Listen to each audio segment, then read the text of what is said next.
Hello, so today I'm going to be going over learning objective 2, and that is to describe the differences among simple, choice, and discrimination reaction time situations.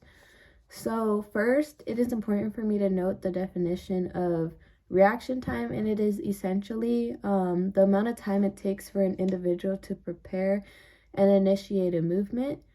So now by knowing this, I can go over the simple choice and discrimination reaction time. That way we know what it is to begin with.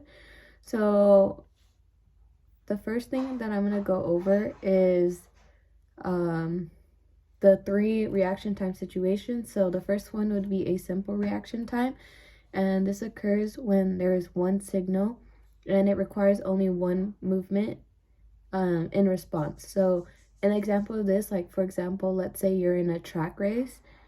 When starting a race, the sound of the gun would be the stimulus, and you starting the race would be the reaction. So that's an example of the simple, because there's one reaction to that one stimulus. And then next we have the choice reaction time, and this could be described when there is more than one signal that a person must respond to, and each signal has a specific response. So let's say, for example, you have 5 letters presented to you, and then each time you see the letter, you must press the corresponding letter key on your keyboard. And then this requires each stimulus to have a different response.